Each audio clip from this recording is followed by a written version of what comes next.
Assalamualaikum warahmatullahi wabarakatuh. Selamat siang kepada Bapak Ahmad Bahtiar MPD selaku dosen pengampu mata kuliah Profesi Kependidikan dan juga rekan-rekan sekalian.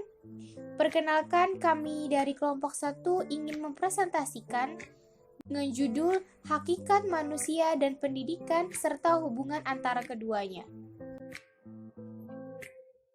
Kelompok 1 terdiri dari 4 orang, yaitu Galang Kusuma Wardana, Irene Monika, Rizka Aulianisa, dan juga Rizky Zazila yang akan memaparkan materi tersebut secara bergantian. Baik, saya akan membuka materi dengan pendahuluan. Manusia adalah makhluk ciptaan Tuhan yang dibekali dengan akal dan pikiran. Manusia merupakan ciptaan Tuhan yang Maha Esa yang memiliki derajat paling tinggi di antara ciptaannya yang lain. Hal yang paling penting dalam membedakan manusia dengan makhluk lainnya adalah bahwa manusia dilengkapi dengan akal, pikiran, perasaan, dan keyakinan untuk mempertinggi kualitas hidupnya di dunia. Jadi, karena manusia diciptakan oleh Tuhan dengan berbekal akal dan pikiran, maka manusia membutuhkan pendidikan untuk mengembangkan kehidupannya demi memuaskan rasa keingintahuannya.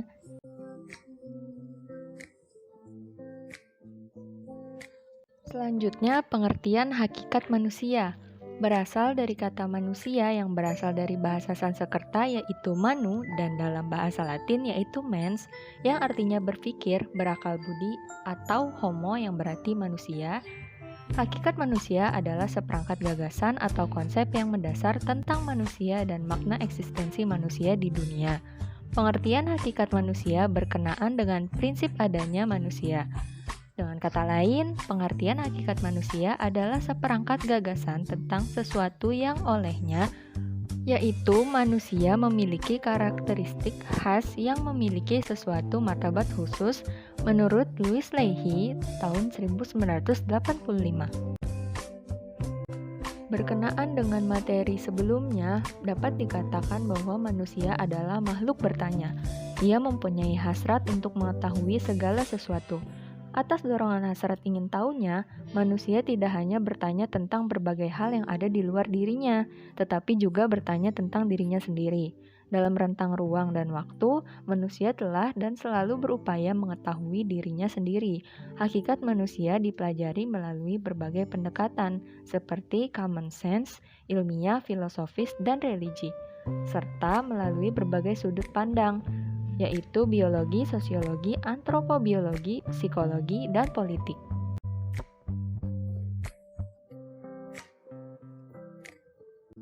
Terdapat wujud sifat hakikat manusia yang membedakannya dengan hewan sebagai berikut.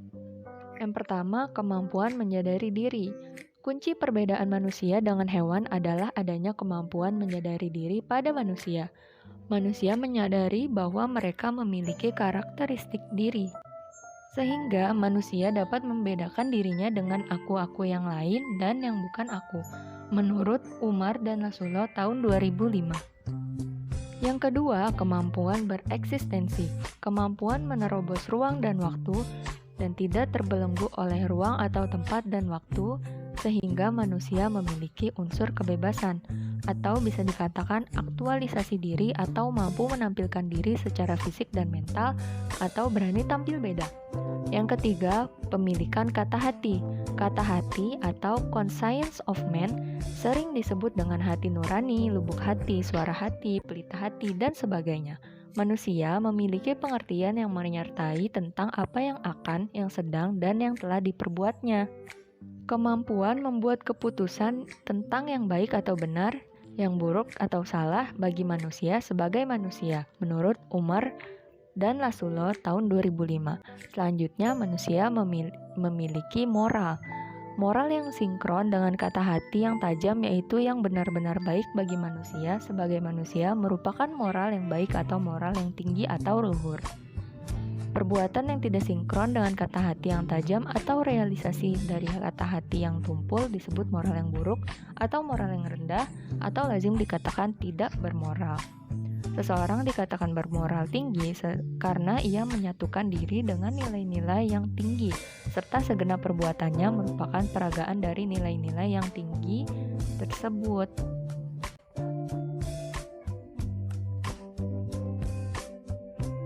Wujud dari sifat hakikat manusia yang membedakannya dengan hewan yang kelima yaitu kemampuan bertanggung jawab. Tanggung jawab yaitu kesediaan untuk menanggung segenap akibat perbuatan yang menuntut kepada yang bertanggung jawab. Wujud tanggung jawab ini ada 3. Yang pertama, tanggung jawab kepada diri sendiri, yang akibatnya yaitu penyesalan. Yang kedua, tanggung jawab kepada masyarakat yang berakibat cemoohan bahkan penjara. Yang ketiga, tanggung jawab kepada Tuhan yang berakibat berdosa bahkan terkutuk. Lalu yang keenam ada rasa kebebasan. Merdeka adalah rasa bebas, tidak terikat oleh sesuatu tetapi sesuai dengan tuntutan kodrat manusia.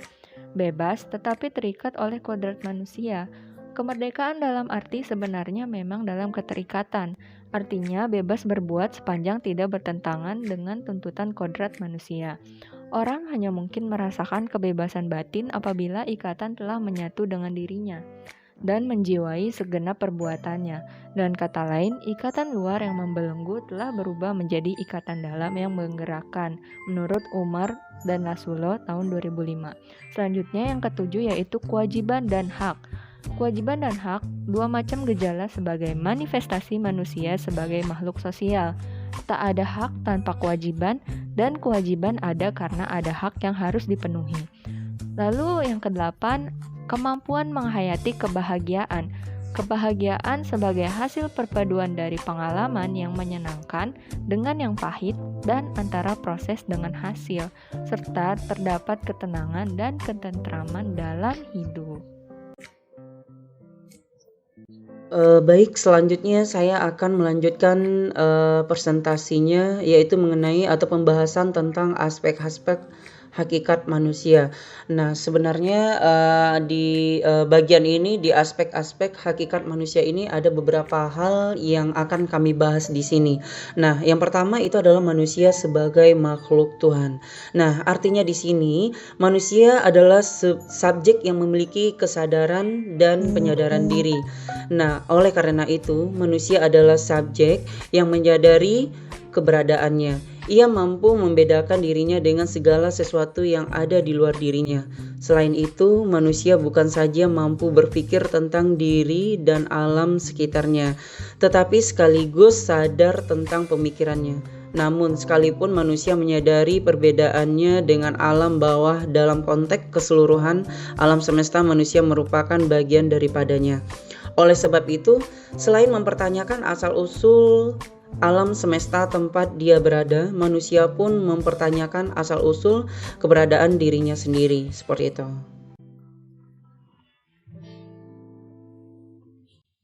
Baik, selanjutnya saya melanjutkan yang kedua, yaitu manusia sebagai kesatuan badan roh.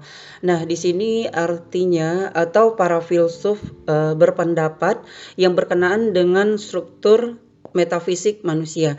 Ada 4 paham mengenai jawaban atas permasalahan tersebut, yaitu materialisme, idealisme, dualisme, dan paham yang mengatakan bahwa manusia adalah kesatuan badan roh. Nah, yang pertama di sini saya akan membahas tentang paham materialisme. Nah, di mana manusia merupakan bagian dari alam semesta sehingga manusia tidak berbeda dari alam itu sendiri. Seperti itu. Nah, yang kedua di sini ada paham idealisme. Nah, paham idealisme di sini artinya apa? Yaitu menganggap bahwa esensi diri manusia adalah jiwanya atau spiritnya atau rohaninya, seperti itu. Nah, yang ketiga di sini ada paham dualisme. Esensi diri manusia terdiri atas 2 substansi, yaitu badan dan jiwa. Oleh karena manusia terdiri atas 2 substansi yang berbeda, badan dan jiwa, maka antara keduanya tidak terdapat hubungan saling mempengaruhi, seperti itu. Dan yang terakhir yaitu sebagai kesatuan badani rohani. Nah, artinya di sini apa? Yaitu manusia hidup dalam ruang dan waktu, sadar akan dirinya dan lingkungannya, mempunyai berbagai kebutuhan, insting, nafsu, serta mempunyai tujuan. Selain itu, manusia mempunyai potensi untuk beriman dan bertakwa kepada Tuhannya atau Tuhan Yang Maha Esa, seperti itu. Selanjutnya yang ketiga yaitu manusia sebagai makhluk individu. Nah, di sini sebagai individu, manusia adalah kesatuan yang tak dapat dibagi antara aspek badani dan rohaninya. Setiap manusia mempunyai perbedaan sehingga bersifat unik, seperti itu. Nah, perbedaan ini baik berkenan dengan postur tubuhnya, kemampuan berpikirnya, minat dan bakatnya, dunianya serta cita-citanya.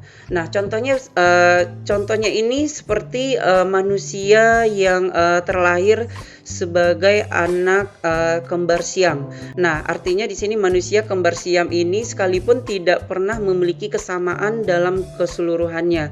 Setiap manusia mempunyai dunianya sendiri, tujuannya hidupnya sendiri, masing-masing secara sadar berupaya menunjukkan eksistensinya, ingin menjadi dirinya sendiri atau bebas bercita-cita untuk menjadi seseorang tertentu, dan masing-masing mampu menyatakan inilah aku di tengah-tengah segala yang ada, seperti itu. Selanjutnya yang keempat yaitu manusia sebagai makhluk sosial. Nah, dalam hidup bersama dengan sesamanya atau dalam masyarakat, setiap individu menempati kedudukan atau status tertentu. Di samping itu, setiap individu mempunyai dunia dan tujuan hidupnya masing-masing. Mereka juga mempunyai dunia bersama dan tujuan hidup bersama dengan sesamanya, seperti itu. Nah, selain adanya kesadaran diri, terdapat pula kesadaran sosial pada manusia. Nah, melalui hidup dengan sesamanya, manusia akan dapat mengukuhkan eksistensinya. Sehubungan dengan ini, Aristoteles menyebutkan manusia sebagai makhluk sosial atau makhluk bermasyarakat, seperti itu. Dan yang selanjutnya yang kelima, manusia sebagai makhluk berbudaya. Manusia memiliki inisiatif dan kreatif dalam menciptakan kebudayaannya. Hidup berbudaya dan membudaya kebudayaannya dengan kehidupannya manusia sepenuhnya. Kebudayaan menyangkut sesuatu yang nampak dalam bidang eksistensi manusia. Manusia tidak terlepas dari kebudayaannya. Bahkan manusia itu baru menjadi manusia karena bersama kebudayaannya.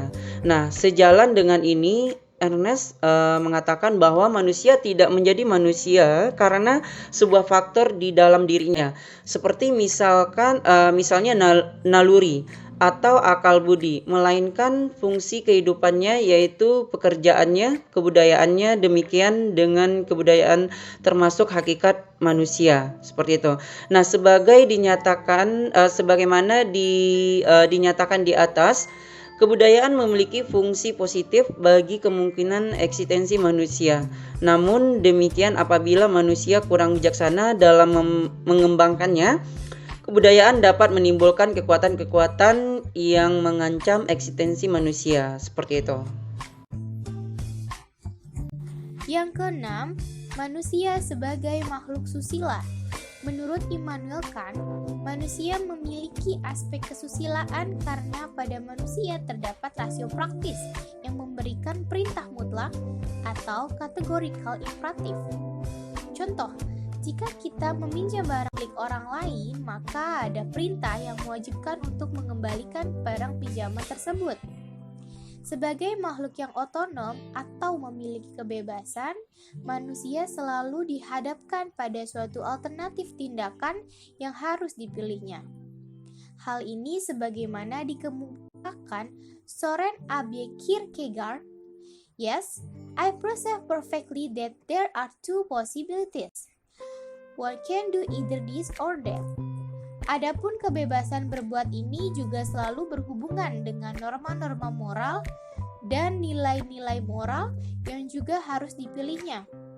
Oleh karena itu, manusia mempunyai kebebasan memilih dan menentukan perbuatannya secara otonom, maka selalu ada penilaian moral atau tuntutan pertanggungjawaban atas perbuatannya. Yang ketujuh, manusia sebagai makhluk beragama.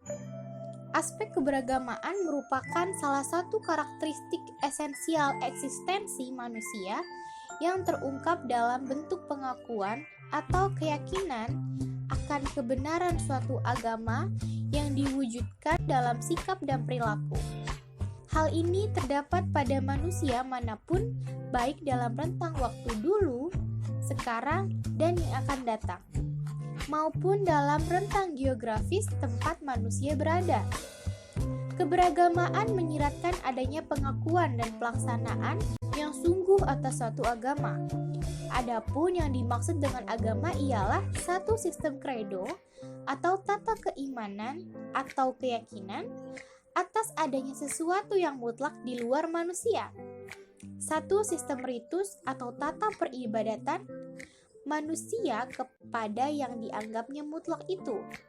Dan satu sistem norma atau tata kaidah yang mengatur hubungan manusia dengan manusia dan alam lainnya yang sesuai dan sejalan dengan tata keimanan dan tata peribadatan termasuk di atas. Selanjutnya adalah pendidikan.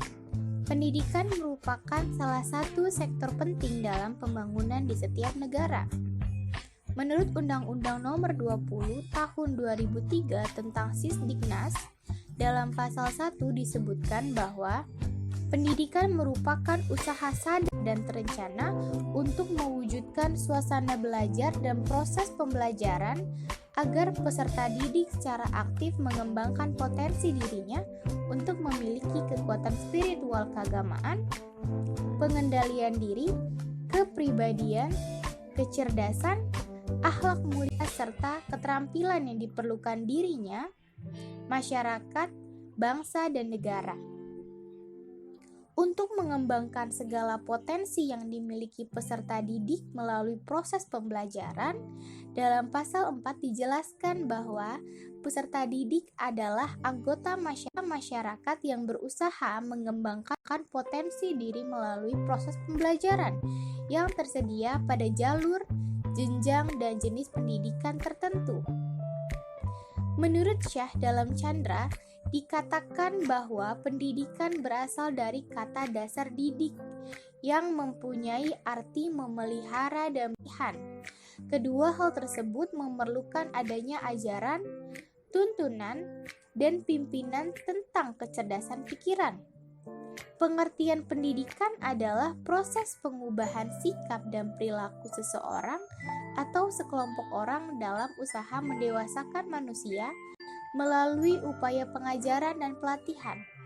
Dengan melihat definisi tersebut, sebagian orang mengartikan bahwa pendidikan adalah pengajaran, karena pendidikan pada umumnya membutuhkan pengajaran dan setiap orang berkewajiban mendidik.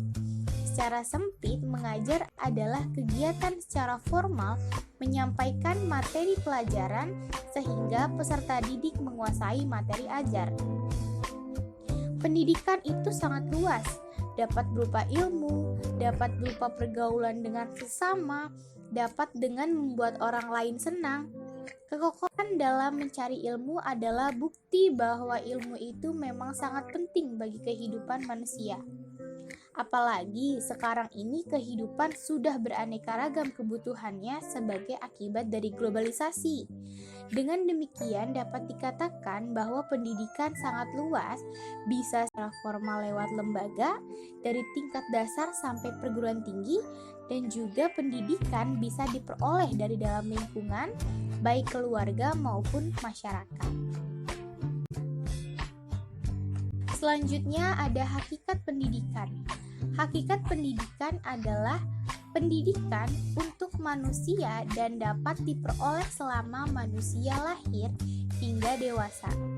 Yang pertama, manusia mengusahakan proses yang terus-menerus. Manusia melakukan rekonstruksi pengalaman dan sekaligus merupakan proses pertumbuhan yang mengarah ke pertumbuhan selanjutnya. Hal ini disebut process of continuous reconstruction of expression. Yang kedua, relevansi tersebut merupakan tuntutan sejak kecil, remaja, hingga dewasa. Masa relevansi juga sejak di pendidikan dasar sampai perguruan tinggi dan masa dunia kerja. Masa relevansi itu terus-menerus secara kontinuitas. Yang ketiga, masa penyesuaian diri adalah masa fleksibilitas luas yang disesuaikan dengan kebutuhan diri pada masanya.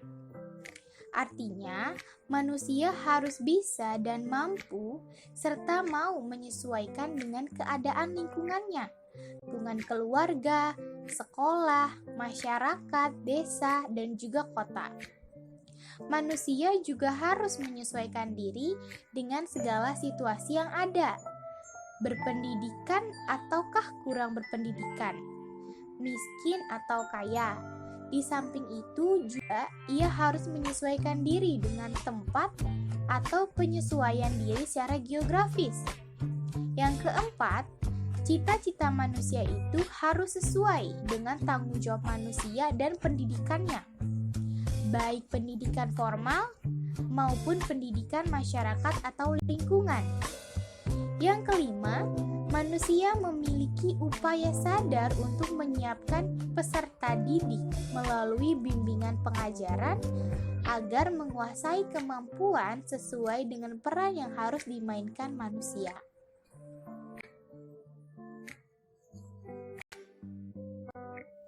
Berikutnya, saya Galang Kusumawardana akan memaparkan materi yaitu pendidikan bagi manusia. Pendidikan pada dasarnya adalah upaya untuk memanusiakan manusia.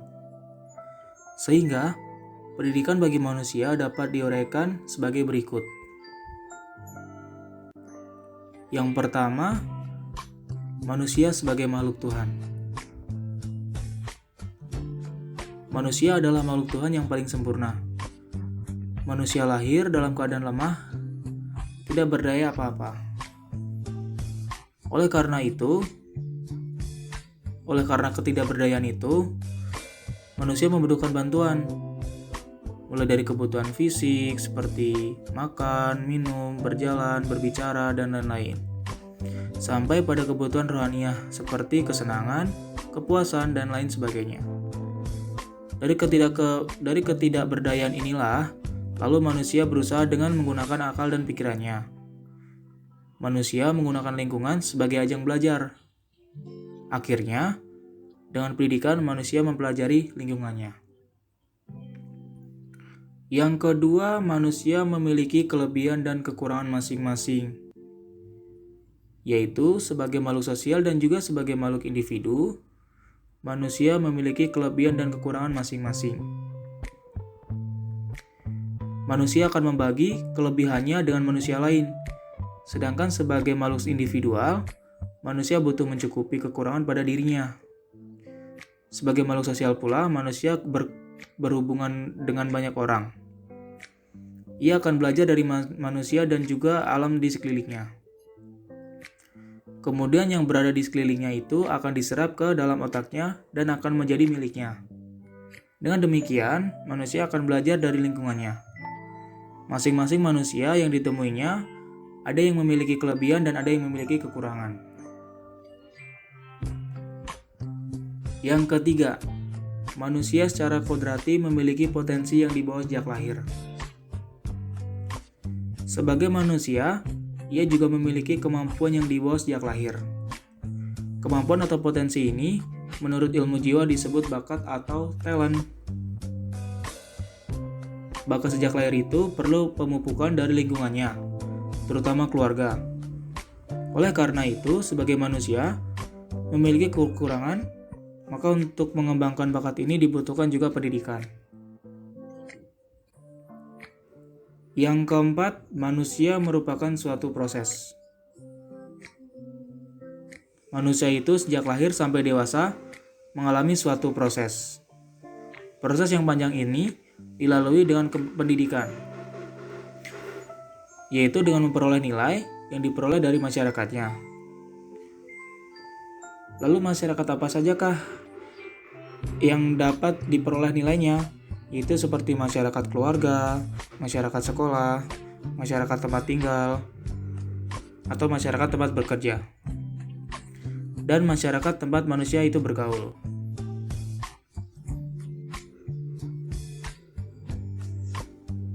Dengan pernyataan bahwa pendidikan itu dialami manusia sejak lahir hingga dewasa, hal tersebut mengisyaratkan bahwa pendidikan itu dimulai sejak kecil hingga dewasa. Maka jika dari kecil sudah diberi pendidikan seperti di atas, dan selama hidup, lingkungannya juga membentuk manusia lahir dan batinnya. Maka ketika dewasa pun akan membentuk karakter. Oleh karena itu, dapat disebutkan bahwa manusia adalah suatu proses. Yang kelima, manusia sebagai makhluk individu. Manusia hidup sebagai dirinya sendiri. Dalam mengarungi hidupnya bagaikan orang buta yang berjalan di tengah hutan pada malam hari di musim hujan. Jadi, hal tersebut memiliki makna, yaitu bahwa ia tidak tahu dirinya, bahkan tidak kenal dengan dirinya sendiri. Oleh karena itu, manusia melakukan upaya menemukan jati dirinya. Upaya-upaya ini dilakukan dengan belajar dari lingkungannya, yaitu dengan pendidikan yang dilakukannya dalam jangka waktu yang tidak ada batasnya, yaitu sepanjang hayat di kandung badan, sepanjang hidupnya. Selanjutnya ada hubungan hakikat manusia dengan pendidikan. Lalu apa sajakah hubungan tersebut? Yang pertama, pendidikan pada dasarnya adalah upaya untuk memanusiakan manusia. Yang kedua, pendidikan sebagai proses untuk mengubah sikap dan perilaku manusia. Yang ketiga, manusia memiliki hasrat untuk mengetahui. Di sini, pendidikan juga berfungsi untuk menyadarkan manusia agar mampu mengenal, melihat, dan memahami realitas kehidupan yang ada di sekelilingnya. Yang keempat, manusia adalah makhluk ciptaan Tuhan yang paling sempurna. Dengan begitu, manusia memiliki kemampuan intelektual dan daya nalar sehingga manusia mampu berpikir, berbuat, dan bertindak untuk membuat perubahan dengan maksud pengembangan sebagai manusia yang utuh. Yang kelima, oleh karena itu, manusia memerlukan pendidikan demi mendapatkan perkembangan yang optimal sebagai manusia. Lalu ada 3 ahli yang menyatakan manusia sebagai: yang pertama, sebagai animal educable, yang memiliki arti pada hakikatnya manusia adalah makhluk yang dapat dididik. Yang kedua, sebagai animal educandum, yang memiliki arti manusia pada hakikatnya adalah manusia yang harus dididik. Yang ketiga, sebagai homo educandus, yaitu bahwa manusia merupakan makhluk yang bukan hanya dan harus serta dapat dididik, tetapi juga harus dan dapat dididik. Disinilah peran pendidikan juga berfungsi untuk menyadarkan manusia agar mampu mengenal, melihat, dan memahami realitas kehidupan yang ada di sekelilingnya. Manusia perlu dididik karena manusia sebagai makhluk sosial. Manusia adalah makhluk ciptaan Tuhan yang paling sempurna yang memiliki kemampuan intelektual dan daya nalar sehingga manusia mampu berpikir, berbuat, dan bertindak untuk membuat perubahan dengan maksud pengembangan sebagai manusia yang utuh.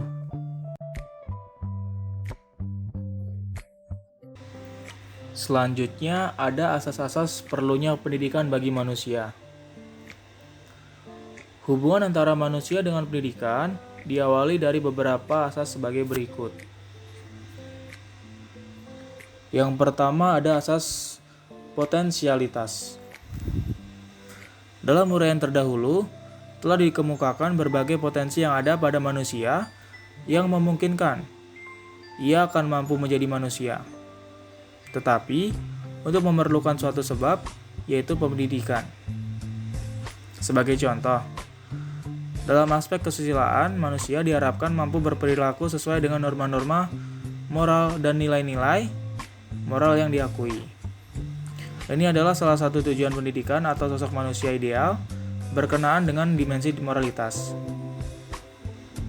Lalu, apakah manusia dapat dan mungkin dididik untuk mencapai tujuan tersebut? Jawabannya adalah dapat atau mungkin. Disebabkan sebagaimana telah dikemukakan pada uraian terdahulu, bahwa manusia memiliki potensi untuk berbuat baik. Yang kedua ada asas dinamika. Manusia selalu aktif, baik dalam aspek fisiologik maupun spiritualnya. Ia selalu menginginkan dan mengejar segala hal yang lebih dari apa yang telah ada atau apa yang telah dicapainya.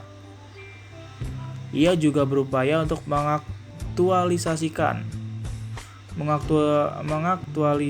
diri agar menjadi manusia ideal baik dalam rangka interaksi atau komunikasinya, yang secara horizontal maupun vertikal. Atau jika ditinjau dari sudut pendidik, pendidikan dilakukan dalam rangka membantu manusia atau peserta didik agar menjadi manusia ideal. Di pihak lain, manusia itu sendiri memiliki dinamika untuk menjadi manusia ideal. Oleh karena itu, dimensi dinamika mengimplikasikan bahwa manusia akan dapat dididik. Yang ketiga ada asas individualitas. Individu antara lain memiliki Yang ketiga ada asas individualitas. Individu antara lain memiliki kesendirian atau subjektivitas. Ia berbeda dari yang lainnya dan memiliki keinginan untuk menjadi seorang sesuai dengan keinginan dirinya sendiri. Sekalipun ia bergaul dengan sesamanya, ia tetap adalah dirinya sendiri. Sebagai individu, ia tidak pasif, melainkan bebas dan aktif berupaya untuk mewujudkan dirinya. Yang keempat ada asas sosialitas, yaitu sebagai insan sosial, manusia hidup bersama dengan sesamanya. Ia butuh bergaul dengan yang lain. Dalam kehidupan bersama dengan sesamanya ini akan terjadi hubungan pengaruh timbal balik. Setiap individu akan menerima pengaruh dari individu lainnya. Kenyataan ini memberikan kemungkinan bagi manusia untuk dapat dididik, sebab upaya bantuan atau pengaruh pendidikan itu disampaikan justru melalui interaksi atau komunikasi antar sesama manusia. Dan bahwa manusia dapat menerima bantuan atau pengaruh pendidikan juga melalui interaksi atau komunikasi dengan sesamanya. Yang kelima, moralitas. Manusia memiliki kemampuan untuk membedakan yang baik dan tidak baik. Dan pada dasarnya, ia berpotensi untuk berperilaku baik atas dasar kebebasan dan tanggung jawabnya atau aspek moralitasnya. Pendidikan hakikatnya bersifat normatif, artinya dilaksanakan berdasarkan sistem nilai dan norma tertentu serta diarahkan untuk mewujudkan manusia ideal, yaitu manusia yang diharapkan sesuai dengan sistem nilai dan norma tertentu yang bersumber dari agama maupun budaya yang diakui. Pendidikan bersifat normatif dan manusia memiliki dimensi moralitas karena itu aspek moralitas memungkinkan manusia untuk dapat dididik.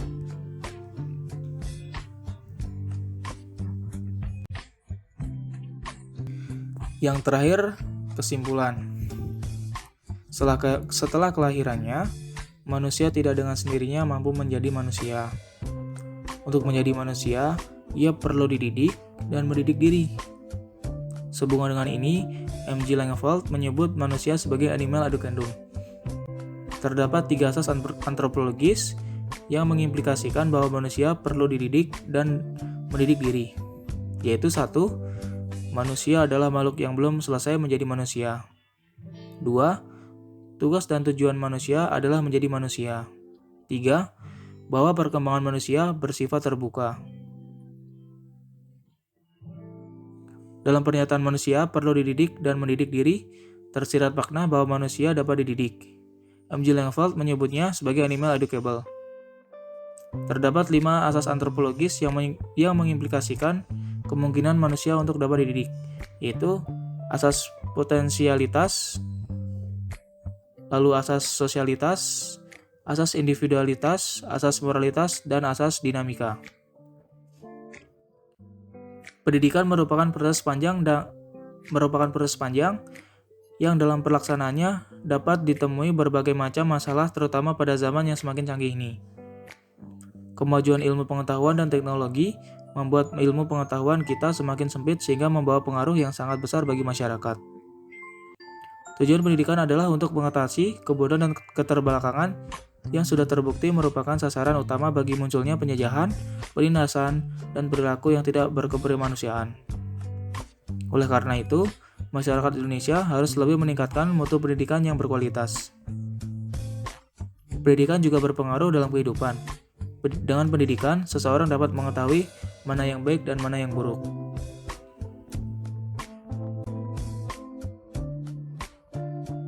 Cukup sekian dan terima kasih ya. Stay healthy and be awesome. Wassalamualaikum warahmatullahi wabarakatuh.